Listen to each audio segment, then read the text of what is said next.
Hello दोस्तों, स्वागत है आप सभी को एक बार फिर आपके अपने YouTube channel exam elite zone में। आज हम लोग इस वीडियो में CHSL 2023 टीयर 2 के मतलब मेंस के पेपर को आज हम लोग सॉल्व करने वाले हैं, जो 2 नवंबर 2023 को हुआ था। CHSL टीयर 2 का पेपर है, इसके हम मैथ के क्वेश्चन को आज हम लोग इस वीडियो में सॉल्व करने वाले हैं। टोटल 30 के 30 सवालों को आज हम लोग सिंपल तरीके से सॉल्व करेंगे, मतलब एग्जाम ओरिएंटेड वे में सॉल्व करेंगे। जानेंगे कैसे एग्जाम में कम से कम समय में क्वेश्चन को सॉल्व किया जाता है। तो अगर आप इस चैनल पर नए हैं तो अवश्य चैनल को सब्सक्राइब कर, क्योंकि आपके लिए यह सेशन काफी ही इंपॉर्टेंट होने वाली है। क्योंकि अगर आप SSC की किसी भी तरह के एग्जाम की तैयारी करते हैं तो ये वीडियो आपके लिए काफी बेनिफिशियल होगा, क्योंकि आपको पता है SSC मैक्सिमम टाइम क्या है, प्रीवियस ईयर बेस्ट पेपर को पूछ लेती है। तो आपके लिए पेपर काफी ही इंपॉर्टेंट होने वाले हैं। तो आप एक एक क्वेश्चन को अवश्य ही सावधानी से देखिएगा और सीखने की कोशिश कीजिए कैसे एग्जाम में सॉल्व करना चाहिए। चलिए शुरू करते हैं हम लोग। पहला क्वेश्चन क्वेश्चन है, 4 कुर्सी और 3 मेज का मूल्य, मतलब 4 चेयर है और 3 क्या है, टेबल है। इसका मूल्य दिया हुआ है आपको, टी मान लेते हैं। इसका मूल्य दिया हुआ 2100 रुपया। आगे कहा गया है 5 चेयर और 2 मेज, मतलब 2 टेबल। इसका मूल्य दिया हुआ है आपका 1750। पूछा गया है एक चेयर का मूल्य कितना होगा। सिंपल है, इसको आप सॉल्व कर लीजिए, आपका आंसर आ जाएगा। ये 5 चेयर है, सॉरी, ये आपका 5 चेयर है। ठीक है, तो इसको आप सॉल्व कैसे करेंगे, तो इसको आप क्या कीजिए, 2 से मल्टीप्लाई, इसको आप 3 से मल्टीप्लाई कीजिए, सॉल्व हो जाएगा। मतलब ये कितना हो जाएगा, 8C, और ये कितना होगा 15, मतलब 7C इधर बचेगा, इक्वल टू ये कितना हो जाएगा आपका 5100, मतलब 5250 माइनस 4200। ठीक, मतलब 7C इज इक्वल टू कितना हो जाएगा, 5250 में से अगर 4200 करेंगे माइनस, तो कितना हो जाएगा आपका 1050।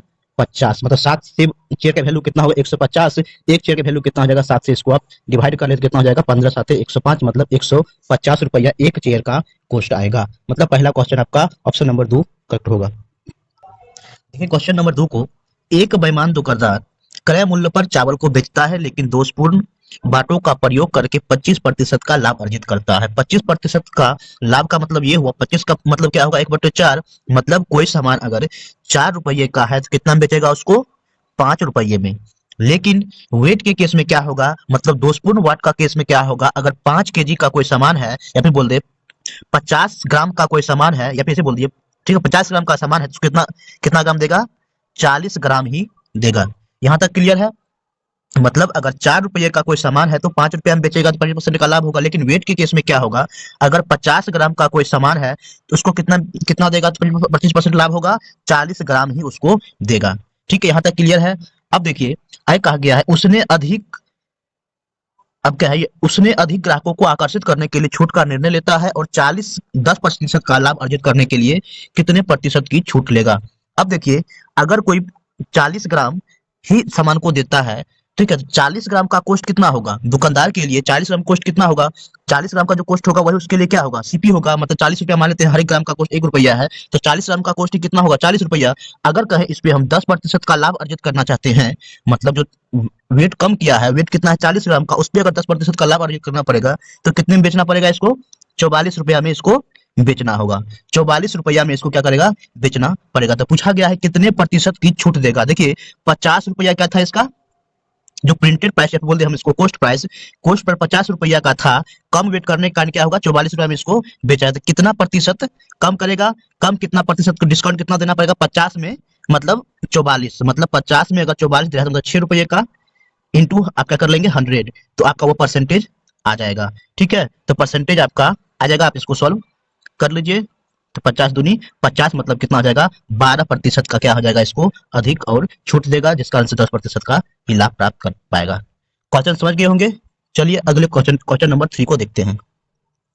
एक व्यक्ति ने साधारण ब्याज पर कुछ धनराशि को उधार लेते हैं, 3 वर्ष के बाद उसने ऋणदाता को 4/3 धनराशि वापस कर दी, तो ब्याज की दर ज्ञात करना है। देखिए 3 वर्ष में धनराशि कितना हो जाता है, देखिए 4/3 मतलब मूलधन प्लस इंटरेस्ट दिया होगा, तो सिर्फ इंटरेस्ट कितना हुआ होगा, 1/3 हुआ इंटरेस्ट। ठीक है, मतलब 3 वर्ष में 1/3 हुआ, मतलब एक वर्ष में कितना हुआ 1/9, 1/9 क्या है इसका इंटरेस्ट हो गया। इसको हम फ्रैक्शन में है, ये फ्रैक्शन से परसेंटेज में कन्वर्ट करने के लिए 100 से मल्टीप्लाई कर देंगे तो इसका वैल्यू कितना हो जाएगा 11 सही 1/9%।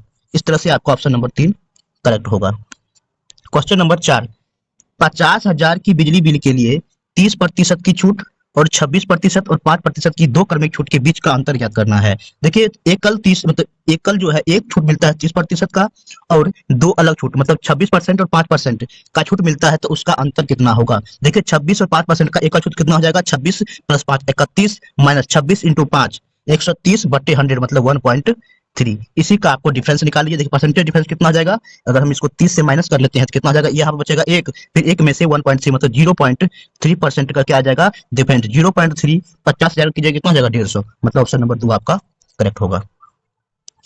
क्वेश्चन नंबर 5 देखेंगे, एक गोलाकार कटोरा का व्यास 21 सेंटीमीटर है, तो कटोरे का आयतन निकालना है। देखिए अर्ध गोलाकार है, तो अर्ध गोलाकार का आयतन कितना होता है 2/3 पाई आर क्यूब, मतलब रेडियस का क्यूब, मतलब रेडियस कितना हो जाएगा 21/2।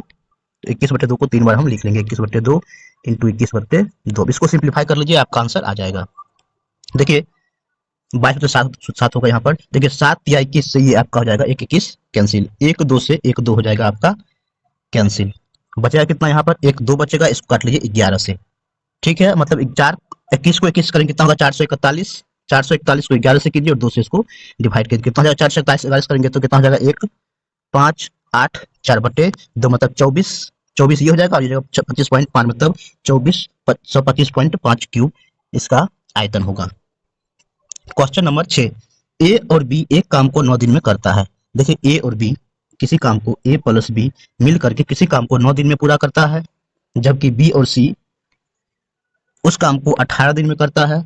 जबकि ए बी सी मतलब तीनों मिल करके ए बी सी तीनों मिल करके उसी काम को 8 दिन में पूरा कर सकता है, तो ए और सी मिल करके काम को कितने दिन में करेंगे। देखिए सबका एलसीएम ले लीजिए, 9 और 18 का एलसीएम 18, 18 और 8 का मतलब 72, 72 हो गया एलसीएम। ए और बी की क्षमता कितनी हो जाएगी 72/9 मतलब 8, बी प्लस सी की क्षमता कितनी हो जाएगी 72/18 मतलब 4, और तीनों की क्षमता कितनी हो जाएगी मिला करके 9। ठीक, अब हम देखिए अगर हम इसको देखिए ए प्लस बी की क्षमता 9 8 है, ए प्लस बी प्लस सी की क्षमता अगर 9 है तो सी की क्षमता कितना आ जाएगा, इसको माइनस कर लेंगे तो सी की क्षमता आ जाएगी कितना 1 यूनिट। हमें निकालना है ए और सी, तो सी का आ गया, ए का निकालेंगे, ए का क्षमता कितना होगा, देखिए बी प्लस सी की क्षमता 4 है और तीनों की क्षमता 9 है, तो ए की क्षमता कितनी जाएगी 9 - 4 करेंगे तो 5। अब देखिए ए प्लस सी की क्षमता कितनी जाएगी 6 यूनिट, ए प्लस सी की क्षमता 6 यूनिट आ गया, टोटल काम हमारा 72 यूनिट है, तो कितना दिन में दोनों मिलकर करेगा, तो 72/6 मतलब 12 दिन में दोनों मिलकर काम कंप्लीट कर देगा। क्वेश्चन नंबर 7, साथ में देखेंगे एक विद्यालय में 40 विद्यार्थियों का औसत, देखिए 40 विद्यार्थी का औसत कितना है 52 केजी।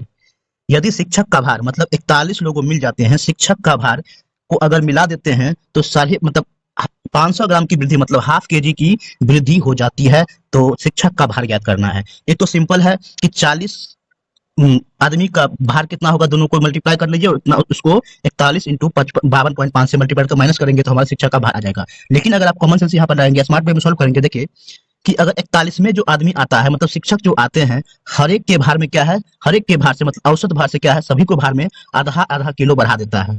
सिंपल है, मतलब 41 लोगों में आधा आधा किलो बढ़ाने का मतलब कितना हो जाएगा, उसका भार कितना एक्स्ट्रा लाया होगा 41 बटे मतलब 41 इंटू 1/2 मतलब 20.5। 20.5 क्या होगा, उस शिक्षक का वेट एवरेज वेट से ज्यादा होगा। एवरेज वेट कितना है 52, तो 52 प्लस 20.5 कितना होगा 72.5 मतलब ऑप्शन नंबर ए एक करेक्ट होगा। 8वां नंबर सवाल को देखेंगे, ट्रायंगल एबीसी में एंगल ए एंगल सी दिया हुआ है, यदि पी क्यू आर और एबीसी एक समरूप है और संगत है तो एंगल क्यू ज्ञात करना है। देखिए समरूप है ट्रायंगल एबीसी और ट्रायंगल पी क्यू आर, तो कहा गया है देखिए तो अगर समरूप है इसका मतलब क्या हो जाएगा, देखिए triangle angle P is equal to angle A होगा। ठीक है, देखिए फिगर ड्रॉ करने की कोई जरूरत नहीं है, जैसे लिखा हुआ है उसी क्रॉनिकल ओजन में उसके इक्वल होगा। Angle Q is equal to क्या होगा एंगल बी, और angle R is equal to angle C. देखिए हमें क्यू निकालना है, क्यू किसके इक्वल होगा बी के, तो बी हम निकाल लेंगे। देखिए किसी भी ट्रायंगल में दो एंगल दिया हुआ है, तीसरा एंगल कैसे निकालेंगे 180 माइनस दोनों का सम 180 माइनस देखिए 85 प्लस 58 करेंगे कितना आ जाएगा 130 प्लस 13 143, 143 में से कर लेंगे हम लोग माइनस, तो कितना आ जाएगा आपका ये आ जाएगा 37। एंगल बी के वैल्यू कितना आ जाएगा 37, मतलब क्यू भी कितना आ जाएगा 37 डिग्री होगा, मतलब ऑप्शन नंबर 2 आपका करेक्ट होगा। क्वेश्चन नंबर 9 को देखेंगे हम लोग, ए और बी प्रत्येक के पास एक निश्चित संख्या में संतरे हैं। देखिए ए है और बी है। अब कहता है ए बी से कहता है कि यदि तुम मुझे 10 संतरे दे, देखिए मान लेते हैं ए के पास x संतरे हैं पहले और बी के पास y संतरे हैं। ए कहता है बी से कि यदि तुम 10 संतरे मुझे दे देते हो, मतलब 20 से लेकर के 10 संतरे एक के पास आ जाता है, 10 इसके घट जाएंगे, तो मेरे पास तुम्हारे पास बचे हुए संतरे के 2 गुने हो जाएंगे, मतलब इसके संतरा क्या आ जाएगा, इसके 2 गुने के बराबर हो जाएंगे। आगे कहा था बी देता है उत्तर में, यदि तुम मुझे अपने संतरे के 10 संतरे दे देते हो, मतलब अगर इसके पास x था, इसमें से अगर 10 इसको लेकर के इसको दे देते हैं y प्लस 10 को देते हैं, तो मेरे पास तुम्हारे बचे हुए संतरे के बराबर संतरे हो जाएंगे। तो एक के पास कितने संतरे हैं, देखिए यहाँ पे आप सॉल्व कर लीजिए, तो कितना आ जाएगा, x minus Y equal to कितना आ जाएगा आपका 20। इसको सॉल्व कीजिएगा तो कितना आ जाएगा, ये हो जाएगा 2y, देखिए 2y माइनस एक्स, इसको ले जाएंगे इधर, ये कितना होगा 20 माइनस 20 हो जाएगा, कितना होगा प्लस 30, यानी 30। आपको क्या निकालना है, ए के पास संतरे कितने होंगे, मतलब एक्स का वैल्यू निकालना है। देखिए पहले इस दोनों को जोड़ लीजिएगा, इसको और इसको जोड़िएगा, तो यहाँ से आपको ये एक्स कैंसिल हो जाएगा, मतलब y का वैल्यू आपको कितना आ जाएगा 50। अगर y का वैल्यू 50 आ गया तो x का वैल्यू कितना आ जाएगा, इसमें पुट कर लीजिए, x का वैल्यू कितना होगा 60 प्लस 10 70, मतलब इसमें पुट कीजिए y का वैल्यू, तो x का वैल्यू आपको कितना आ जाएगा, x का वैल्यू आ जाएगा 50, यहाँ पुट कर लीजिएगा, 60 होगा, इधर चल जाएगा 70, मतलब ए के पास 70 संतरे हैं। क्वेश्चन नंबर 10 देखेंगे हम लोग, एक योग केंद्र में 60% सदस्य पुरुष सदस्य हैं और 40% क्या है, महिलाएं सदस्य हैं। यदि पुरुषों का औसत आयु 55 वर्ष है और महिलाएं की औसत आयु कितना है 45 वर्ष, तो सभी सदस्यों की औसत आयु ज्ञात करना है। मान लेते हैं हमारे पूरे सदस्य की संख्या कितना है 100 है। अगर सदस्य की संख्या 100 है तो 60% पुरुष है, मतलब 60 पुरुष हुआ, 60 पुरुष का प्रत्येक का एज कितना है 55, मतलब 60 इंटू 55 सभी का योग हो जाएगा, प्लस महिलाएं की कितना हो जाएगा, महिलाएं कितना है 40 और सभी का योग कितना है, सभी का एज कितना है 45, इसी का औसत निकालिए, 100 से इसको डिवाइड कीजिए, सिंपल है। सॉरी ये 55 वर्ष की है तो 55 कर लीजिए। अब देखिए 55 को आप 60 से मल्टीप्लाई करेंगे कितना होगा 330, 330 कीजिए, जीरो को इग्नोर करते हैं हम लोग, और ये कितना हो जाएगा 180 बटे 100, तो देखिए ये कितना हो जाएगा आपका 51, मतलब 51 आपका करेक्ट आंसर होगा। हम लोग जीरो को इग्नोर करके चले हैं, मतलब 51 आपका आंसर हो जाएगा। क्वेश्चन नंबर 11 को देखेंगे, एक्स का वैल्यू आपको दिया हुआ है, तो एक्स का पावर -2 का मान निकालना है। एक्स पावर -2 का मतलब क्या लिखते हैं हम इसको, एक्स 1 बटे एक्स स्क्वायर, सिंपल, जब कभी भी माइनस होगा तो उसको हम लोग रिवर्स कर लेते हैं।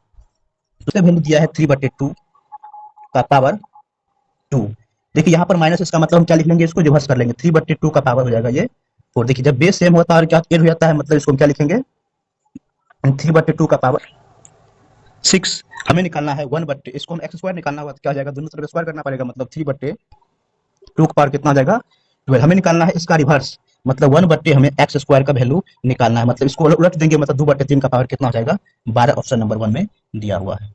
क्वेश्चन नंबर 12 में कहा गया है, एक लंबवृत्तीय शंकु की त्रिज्या और ऊंचाई में 25% की वृद्धि की जाती है, तो शंकु के आयतन में कितने प्रतिशत की वृद्धि होगी।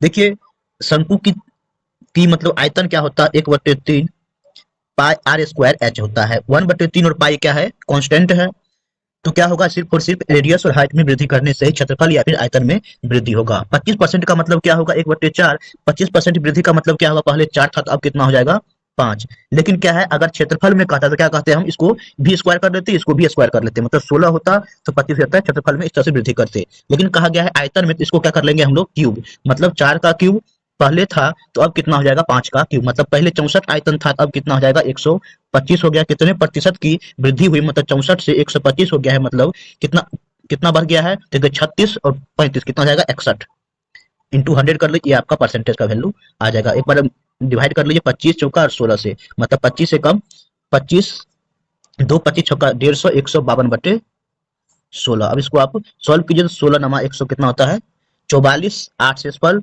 16 85, मतलब 95 पॉइंट समथिंग, ऑप्शन नंबर 1 में दिया है, ऑप्शन नंबर 1 करेक्ट होगा। फिर क्वेश्चन नंबर 13 दिया है, 3 वाइन ए बी सी की सांद्रता क्रमशः 10%, 20% और 30% है, उन्हें 2:3:x के अनुपात में मिलाया जाता है, जिसके परिणाम स्वरूप 23% सांद्रता वाला घोल बनता है, तो x का मान ज्ञात करना है। देखिए x का मान ज्ञात करना, देखिए अगर मान लेते हैं 2 यूनिट आपका ए यूनिट है, मतलब ए वाले जो वाइन है उसका 2 यूनिट है, 2 यूनिट का सांद्रता कितना है दिया है 10, मतलब कितना हो जाएगा सांद्रता इसका 0.2, प्लस 3 यूनिट वाले कितना है 20%, मतलब 0. हो जाएगा आपका 6, प्लस 3x यूनिट वाले कितना हो जाएगा 30, मतलब 0.3x। टोटल घोल कितना हो जाएगा आपका, टोटल जो मात्रा कितना होगा वाइन का 2 + 3 5 + x, 5 + x हो जाएगा। ये कितना दिया है आपका 23%, 23/100। यहाँ सॉल्व करेंगे हम लोग का x का वैल्यू आ जाएगा। देखिए इसको सॉल्व कीजिए तो क्रॉस मल्टीप्लिकेशन होगा, मतलब ये कितना हो जाएगा 20 + 60 + 30x is equal to 115 plus 23x। ठीक है, देखिए ये आ जाएगा इधर, ये कितना हो जाएगा 7x इज इक्वल टू कितना हो जाएगा 80 माइनस 15 कितना हो जाएगा आपका 35। तो x का वैल्यू आपका आ जाएगा 5। यही आपको निकालना था, ऑप्शन नंबर 1 में दिया हुआ है। अगला सवाल है, एक खंभा 12 मीटर के इस्पात के तार की मदद से जमीन पर लंबवत रूप से खड़ा है जो उसके शीर्ष से बंधा हुआ है। देखिए एक खंभा ये है, एक इस्पात के तार जो कि 12 मीटर का है, ये इसके लंबवत इस तरह से जमीन पर खड़ा हुआ है। ठीक है, और जमीन पर जो क्या है खंभा, यदि इस्पात का तार क्षैतिज जमीन से 30 डिग्री का कोण बनाता है, ये कोण बनाता है आपका 30 डिग्री, तो कहा गया खंभा की ऊंचाई निकालना है, ये मान लेते हैं आपका x है। तो आपको पता है साइन 30 का वैल्यू कितना होता है, साइन 30 इक्वल टू क्या होगा, लंब बट्टे कर्ण मतलब x बट्टे 12। साइन 30 का वैल्यू कितना होता है 1 बट्टे 2 मतलब 2 से 6 मतलब x वैल्यू कितना आ जाएगा आपका 6 मीटर। क्वेश्चन नंबर 15 में है, एक दुकानदार ने अपना माल अंकित मूल्य के से आधे दाम पर बेचा और इस प्रकार उसे 17% की हानि होती है। मतलब अगर 17% की हानि हुई, इसका मतलब क्या होगा, वह सामान को 83% पे बेचा, 83% पे बेचा, और ये 83% क्या है, देखिए क्वेश्चन में कहा गया है अपना माल अंकित मूल्य से आधे दाम पर बेचा है। ठीक है, तो उसका अंकित मूल्य कितना हो जाएगा, इसका डबल कर लेंगे तो आपका अंकित मूल्य आ जाएगा, कितना हो जाएगा 6 8 दूनी 16। ये क्या हो जाएगा, इसका अंकित मूल्य है, और ये क्या है, सेलिंग प्राइस है।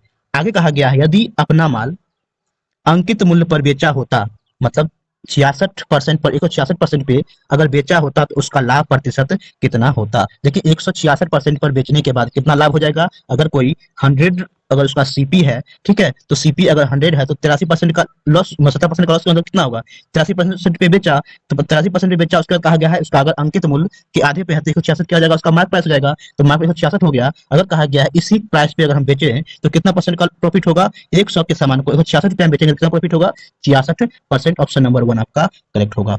उम्मीद करते हैं आप लोगों को समझ में आ रहा होगा। अगर समझ में नहीं आता है तो हर एक क्वेश्चन को आप कमेंट सेक्शन में पूछ सकते हैं, आपको आसानी से वहां पर रिप्लाई मिल जाएगा। क्वेश्चन नंबर 16 को देखते हैं, ए और बी क्रमशः 25,000 और 50,000 की धनराशि के साथ एक कंपनी में 1 वर्ष के लिए साझेदारी करता है। देखिए ए है, देखिए हम जीरो को इग्नोर करते हैं, सिर्फ 25 रुपया लेते हैं। बी कितना है 25,000 50,000 के साथ 1 वर्ष के लिए मिलता है, लेकिन देखिए आगे कहा गया है 7 महीने के बाद सी भी क्या है 30,000 के साथ, ये 7 ही महीने के लिए के बाद है, मतलब कितना दिन रहा, ये 5 महीने ही पार्टनरशिप में रहा। ठीक है, उसके बाद कहता है और 9 महीने के बाद ए अपना वापस धनराशि ले लेता है, ये मतलब 9 महीने तक रहा। ठीक है, तो यह मानते हुए कि वर्ष के अंत में कुल लाभ दिया हुआ है 3900 रुपया, तो सी का हिस्सा कितना होगा। देखिए हिस्से का रेशियो क्या आ जाएगा, कितना इन्वेस्ट किया कितने समय तक का रहा, तो उसको आप निकाल लेना है। देखिए आप काट लीजिए एक बार, 25 से कर सकता है सर, क्या 5 से काटते हैं हम लोग, तो 5 ही कट जाएगा, ये आपका हो जाएगा 10, ये हो जाएगा आपका 5 से 25। 3 से काटना चाहें हम लोग तो ये आपका हो जाएगा 3, ये 4, ये हो जाएगा आपका 10, मतलब 15 अनुपात, इधर 5 या 15, ये हो जाएगा आपका 40 अनुपात, ये हो जाएगा आपका सॉरी 40, ये हो जाएगा आपका 10। 5 से एक बार और कट रहा है तो 5 से भी काट ही लीजिए, मतलब 3:8:2 में है। ठीक है, अगर कहा गया है वर्ष के अंत में 3900 रुपये का प्रॉफिट होता है तो सी का हिस्सा कितना होगा। देखिए पूरा हिस्सा कितना है 8 + 3 11 2 13, मतलब 13 यूनिट का वैल्यू कितना दिया है 3900, ये 1 यूनिट वैल्यू कितना, 1 यूनिट का वैल्यू कितना हो जाएगा 300, तो सी का हिस्सा कितना है 2 यूनिट, 1 यूनिट का वैल्यू 300, 2 यूनिट का वैल्यू कितना हो जाएगा 600, मतलब ऑप्शन नंबर 3 आपका सही होगा। देखिए अगला सवाल है, कहा गया है 2 उम्मीदवारों के बीच हुए चुनाव में 64% मतदाताओं ने मत डाले, जिनमें से 4% मत क्या है अवैध घोषित कर दिए गए। देखिए मान लेते हैं हमारे पास अगर 1000 वोटर हैं, 1000 वोटर में से क्या है सिर्फ 64% लोगों ने वोट डाले, मतलब 640 वोट पड़े। आगे कहा गया इसमें से क्या है 4% अवैध, मतलब वैध वोट कितने होंगे, इसके 96% क्या हो जाएगा वैध वोटों की संख्या होगी। आगे कहा गया एक उम्मीदवार को 12,288 वोट मिलते हैं, जो क्या है कुल वैध मतों का 64% है, मतलब वैध मत हमारा ये हो गया, इसका 64% 12,288 के इक्वल होंगे। अब इसको सॉल्व कर लेंगे हम लोग, हमारा आंसर आ जाएगा। देखिए इस जीरो से इस जीरो हो जाएगा कैंसिल, और देखिए इसको 8 से काटिए, 8 या 64, 8 एकम 8, 4 8 5 40, 8 24, 8 छके 48, फिर 8 से काट लेंगे, 8 एकम 8, 7 8 नमा 72 और 8 दूनी 100। देखिए 96 से 2 बार में कट जाएगा, तो आ जाएगा इधर 2, इस 2 को काट लीजिए आप 32, मतलब 32 इज इक्वल टू, ये चल जाएगा उधर मल्टीप्लाई में, मतलब उधर चला जाएगा, मतलब कितना हो जाएगा 1000। ठीक, मतलब 1 यूनिट का वैल्यू कितना हो जाएगा आपका 1000/32। ठीक है, हमें कितना का वैल्यू निकालना है 1000 का। इसको 1000 से और मल्टीप्लाई कीजिए, इसको आप अब सॉल्व कर ले। देखिए 32 से है तो पहले आप काटिए 4 से, तो 4 8 32, ये कितना हो जाएगा 250। फिर देखिएगा इसको काटेंगे कितना हो जाएगा 125 बार में। 125 को आप 25 से कीजिएगा कितना होगा 3125, मतलब 31250 आपका मल्टीप्लाई करने के बाद आ जाएगा। ऑप्शन नंबर सी आपका करेक्ट होगा। क्वेश्चन नंबर 18 देखेंगे। यदि इतना इज इक्वल टू इतना दिया है, पी बटे क्यू का वैल्यू निकालना है। देखिए दोनों तरफ आप क्यूब कर लीजिए। अगर क्यूब करेंगे तो देखिए यहाँ पर क्यूब रूट दिया है, क्यूब रूट हट जाएगा, मतलब इसको ऐसे लिखते हैं हम लोग 8/1000 हो जाएगा डेसिमल हटाने के बाद, into P is equal to इधर कितना हो जाएगा देखिए 8 × 8। ठीक है, देखिए 8 का स्क्वायर हो जाएगा, इसको क्यूब कर लेते हैं और नीचे देखिए, और इसमें यहाँ पर क्या हो जाएगा 1000। ठीक है, सॉरी 4 को 0 जगह से लिखते हैं हम लोग, एक सेकंड रुकिए, इसको ऐसे लिख लीजिए 8 की पावर 2, और यहाँ पर कितना होगा 10 की पावर 4 के फॉर्म में लिख लेते हैं। इसका क्यूब किया है, ये क्यू हो जाएगा, और ये यहाँ पर क्यू है तो क्यू रहेगा, क्योंकि हमें निकालना है पी बटे क्यू का वैल्यू। आंसर दिया है हमें सबका, पावर को सिंपलीफाई करने की जरूरत नहीं है। तो पी बटे क्यू इक्वल टू कितना हो जाएगा, ये चल जाएगा उधर, मतलब देखिए 8 का पावर यहाँ पर कितना है 6, यहाँ 10 पावर कितना हो जाएगा आपका 4 × 12, ये चल जाएगा तो कितना होगा 10 पावर, इसको लिखेंगे क्या 10 का पावर 3, और ये कितना है 8 का पावर, सॉरी ये हो जाएगा 8 का पावर आपका 2, 8 का पावर 2। अब देखिए जब बेस सेम है डिवाइड में तो क्या होगा माइनस में हो जाएगा पावर, मतलब ये चल जाएगा ऊपर, मतलब 8 का पावर कितना होगा 6 - 2, मतलब 8 का पावर 4 इंटू 8 पर ये कितना होगा 12 - 3 कर लेंगे, कितना होगा 10 का पावर 9। इसको हम ऊपर लेंगे कितना होगा 8 का पावर 4 इंटू 10 का पावर -9, मतलब ऑप्शन नंबर 4 दिया हुआ है। देखिए अगला सवाल 20 नंबर प्रोबेबिलिटी का है। कहा गया probability of A is equal to 3/8, probability of B is equal to 1/2, probability of A intersection B is equal to 1/4। तो निकालना है probability of A not intersection B not. इसका वैल्यू कितना हो जाएगा 1 minus probability of A union B, मतलब अगर आप probability of A union B निकाल सकते हैं तो इसका वैल्यू आपका आ जाएगा। देखिए इसको अगर हम probability of A union B का फॉर्मूला लिखें तो probability of A union B को क्या हो जाएगा probability of A plus probability of B minus probability of A intersection B. Simple है, इसको आप पुट कर ले वैल्यू, मतलब 3/8 प्लस 1/2, और ए इंटरसेक्शन वैल्यू दिया है 1/4। इसको सॉल्व कर लीजिए, मतलब आपका हो जाएगा 3 + 4 7 - 2, मतलब 5/8। Probability of A union B value कितना आएगा 5/8। निकालना है आपका इसका वैल्यू, मतलब 1 माइनस इसको कर लीजिए, मतलब कितना होगा 3/8, मतलब ऑप्शन नंबर 4। बहुत ही आसान सवाल प्रोबेबिलिटी में पूछे जाते हैं एग्जाम में। देखिए क्वेश्चन नंबर 21। एक व्यक्ति अपनी यात्रा का 1/4 भाग 25 किलोमीटर प्रति घंटे की चाल से, 1/2 भाग 40 किलोमीटर प्रति घंटे की चाल से, और यात्रा का शेष भाग 50 किलोमीटर प्रति घंटे की चाल से तय करता है, तो उसकी प्रति घंटा औसत चाल निकालना है। मान लेते हैं 100 किलोमीटर का हमारा रास्ता है, ठीक है, तो 1/4 का मतलब कितना होगा 25 किलोमीटर। 25 किलोमीटर को दूरी तय करने में कितना समय लगा होगा 25 किलोमीटर की चाल से 1 घंटा, 1 घंटा ये लगा, प्लस देखिए 1/2 भाग मतलब 50 किलोमीटर, 50 किलोमीटर जो है 40 की स्पीड से जाने से कितना समय लगा होगा 5/4, प्लस शेष भाग कितना बच गया होगा 1/2 चल गया, मतलब अगर 100 मीटर किलोमीटर का रास्ता है 25 50 चले, अब कितना बचा होगा 25 किलोमीटर। तो 25 किलोमीटर अगर 50 के एवरेज से जा रहा है तो कितना स्पीड हुआ, कितना टाइम लगेगा 1/2 घंटा। टोटल समय कितना हो जाएगा, तो इसको हम लोग सॉल्व कर लेंगे। तो समय कितना हो जाएगा आपका 4, और ये कितना होगा 5 9 9 2 11 11/4 आवर लगा है। तो पूछा गया है हम लोगों से औसत चाल कितना टोटल दूरी बटे टोटल समय, तो 100/11 ऊपर चला जाएगा 4। ठीक है, तो यानी कितना हो जाएगा 400/11। 400/11 कौन सा करेक्ट होगा, तो ऑप्शन नंबर ए को देखिएगा, तो इसको आप सॉल्व कीजिएगा 400/11 को। देखिए 11 या कितना हो जाएगा 33, बचेगा 6 7 11 33 हो जाएगा 7 बचेगा 70, 11 छक 66, शेष पर बचेगा 4 पूर्णांक, मतलब ये 36.4/11 आपका ऑप्शन नंबर 1 में दिया हुआ है। क्वेश्चन नंबर 22 को देखेंगे हम लोग। एक गोले के व्यास में 30% की वृद्धि की जाती है तो उसके आयतन में कितने प्रतिशत की वृद्धि होगी। देखिए ये व्यास मतलब 30% का मतलब क्या हो जाएगा 3/10 वैल्यू, मतलब अगर पहले 10 यूनिट का रेडियस था या फिर डायमीटर था तो अब कितना हो जाएगा 13 यूनिट। कहा गया आयतन में कितने % की वृद्धि होगी, तो आयतन में क्या करेंगे हम इसको क्यूब कर लेंगे, मतलब पहले अगर 1000 यूनिट आयतन था तो अब कितना हो जाएगा 13 का स्क्वायर कितना होता है 2197, मतलब 1000 यूनिट का था तो अब कितना हो जाएगा 2197। जब 30% की वृद्धि करते हैं कितना परसेंट बढ़ जाएगा, तो 1000 आउट ऑफ कितना हो गया ये 1197। ठीक, कितना हो जाएगा आपका परसेंटेज में 119.7, मतलब 119.7 आपका ऑप्शन नंबर 2 में दिया हुआ है।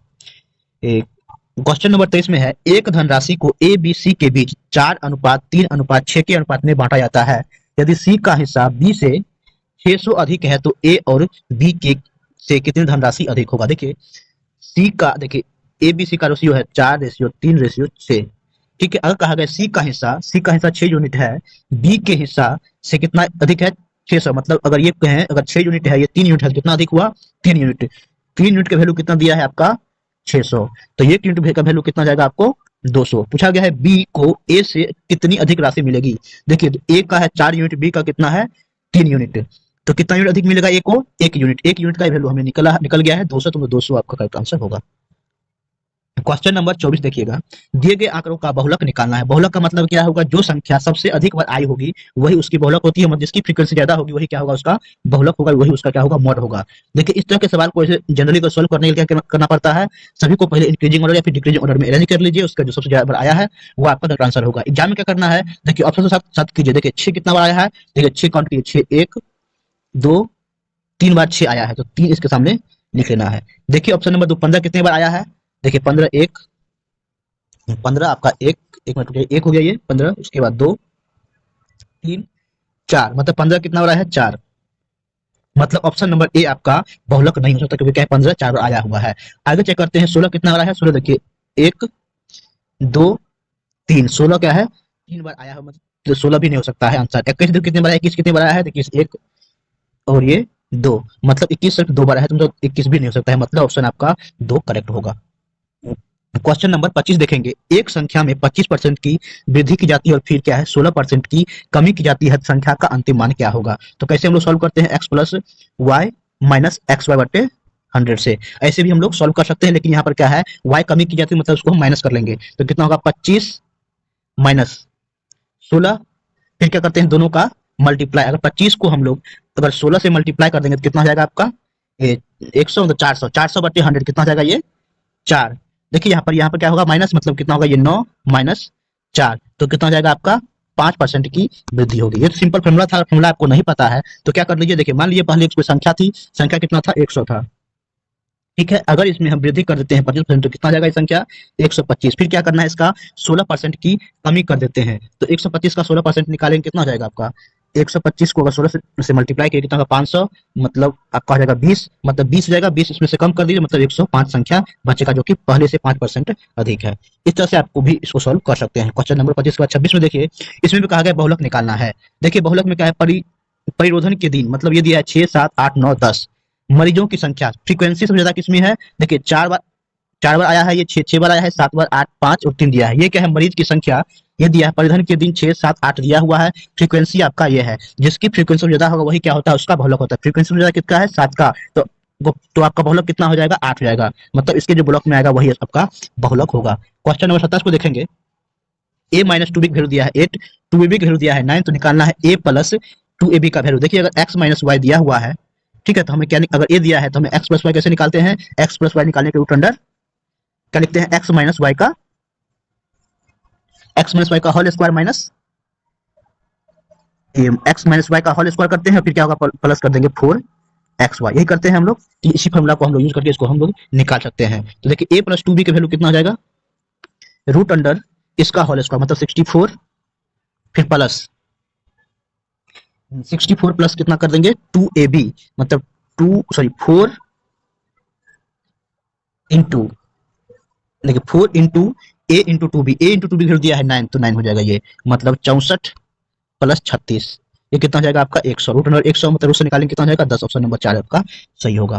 क्वेश्चन नंबर 28 को देखेंगे, 2 वर्ष पहले शहर की जनसंख्या बताया है 1,75,000 थी, पिछले 2 वर्ष में 4% और 5% की वृद्धि हुई, शहर की वर्तमान जनसंख्या कितनी होगी।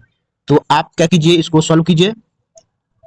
देखिए अगर 1,75,000 है तो पहले वर्ष कितना हो जाएगा 4% वृद्धि का मतलब 26/25 हो जाएगा, मतलब और उसके 5% का वृद्धि का मतलब क्या हो जाएगा 21/25 हो जाएगा, सर 21/20, 5 की वैल्यू कितना 1/20, मतलब 20/21 हो जाएगा। इसको आप सॉल्व कर लीजिए आपका आंसर आ जाएगा। देखिए 1 0 से 1 0 हो जाएगा आपका कैंसिल, 25 दूनी हो जाएगा ये 50, 50 से भी 1 0 कैंसिल, इसको काटिए तो कितना हो जाएगा 35, तो 350 हो जाएगा ये।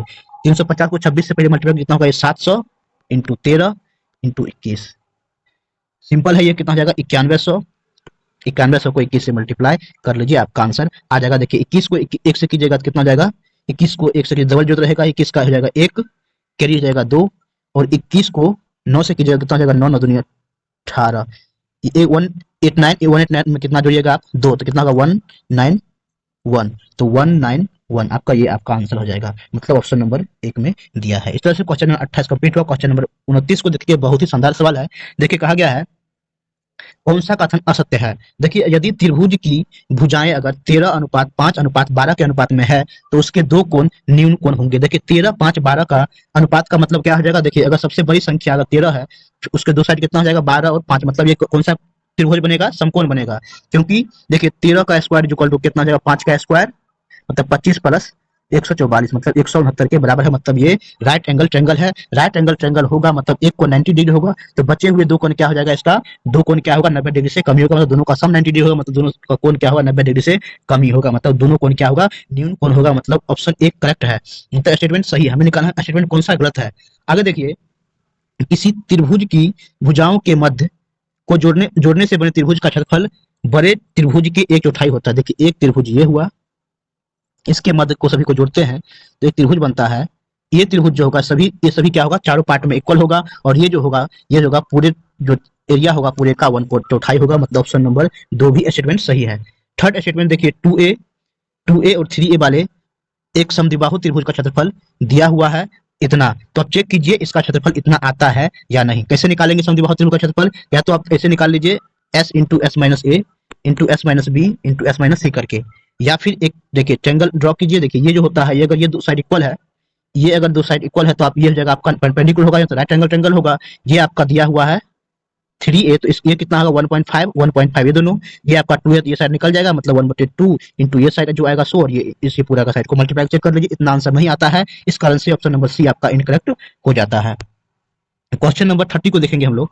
30 में दिया है cot 4 का पावर a, सॉरी cot का power 4a equal to cot square a equal to 2 है, तो हमें इसका वैल्यू निकालना। लास्ट सवाल है, देखिए तो सॉल्व करने की कोशिश कीजिए आप लोग। तो देखिए आपको cot स्क्वायर हम लोग कॉमन लेते हैं, जैसे ही cot स्क्वायर कॉमन लेंगे तो क्या हमारे जिसमें जाएगा 1 प्लस cot स्क्वायर ये 1 प्लस cot स्क्वायर ए है ये, ठीक है। 1 plus cot square A equal to 1 दिया है, cot square A 1 plus cot square का वैल्यू कितना होता है cosec square A, cosec square A equal to 1 है, मतलब cot स्क्वायर ए चल जाएगा तो कितना हो जाएगा sin, मतलब sin स्क्वायर ए, मतलब cot स्क्वायर ए का वैल्यू आ गया आपका sin स्क्वायर ए। थोड़ा इसको सिंपलीफाई कर लीजिए।